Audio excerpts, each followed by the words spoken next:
इस विषय को जानना कि मैं बहुत समय तक ये सोचता रहा कि हम लोग ये होली क्यों मनाते हैं। इसलिए कि हम लोगों ने इसमें जन्म लिया, इसलिए मनाते हैं इस संस्कृति में।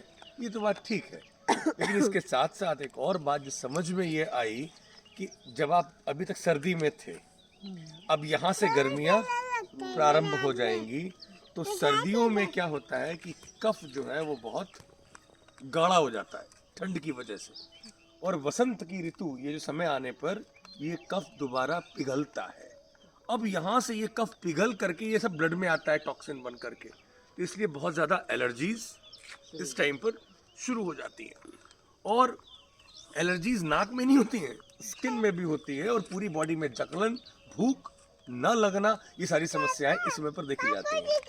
अच्छा, ठंड के कारण हम लोग अंदर रहे, हम लोगों ने कितना भी हो, आप कितना भी आपके घर में हीटिंग सिस्टम हो, लेकिन वो जो खुलकर नहाना जो होता है गर्मियों वाला, क्योंकि बॉडी के अंदर से गंदगी निकलती नहीं है, पोर सब ब्लॉक होते हैं, आप बस साबुन लगा करके नहा लेते हैं गुनगुने पानी से जो भी है।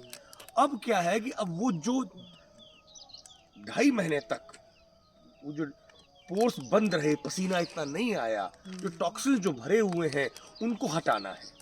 तो अब ये जो अग्नि की चिकित्सा, ये जो होलिका है ना, ये एक्चुअल में एक तरह से अग्नि चिकित्सा है। आप इससे अपने आप को तपाते हो, तो इससे स्वेदन होता है, पसीना आता है। इसके बाद में आप रंग लगाते हैं, तो रंग कौन कौन से हैं? अगरू। सबसे पहला जो बताया गया है आयुर्वेद में होली के लिए रंग, वो है अगरू। और ये राजाओं को उस जमाने में लगाया करते थे। ये इतनी बढ़िया इसमें स्मेल होती है, और ये स्किन को एकदम गोल्डन बना देती है, स्वर्ण काय बनाती है। और चंदन और कुमकुम, कुमकुम क्या है? हल्दी है। तो हल्दी में कई स्वरूप से, हल्दी को ही हम लोग कुमकुम बनाते हैं हल्दी से।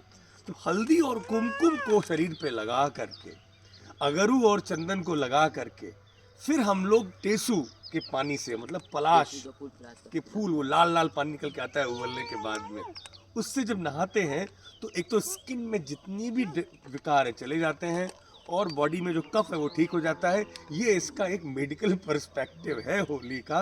उस उद्देश्य को भी हम लोग रख करके अब आगे अपनी होली को मनाएंगे तो शायद हम लोगों के लिए ज़्यादा अच्छा होगा। जय जय श्री राधे। और प्रहलाद महाराज का होलिका दहन का तो हम लोगों को, सब लोगों को पता ही है। होलिका चली गई, प्रहलाद जी नहीं गए।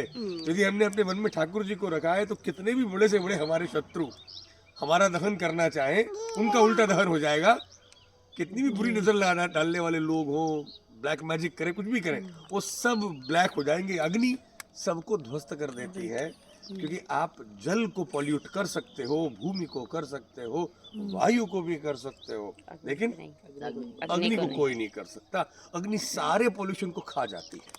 तो इसी तरह से जितनी भी बुरी दृष्टि है उसको उतारने में भी हम लोग अग्नि का प्रयोग करते हैं। तो ये अपने आप में एक तरह से जो दृष्टि से जो समस्याएं हैं उनको भी ठीक करने की एक प्रथा है और एक क्रिया है। चलिए प्रारंभ करिए शेवल जी आप।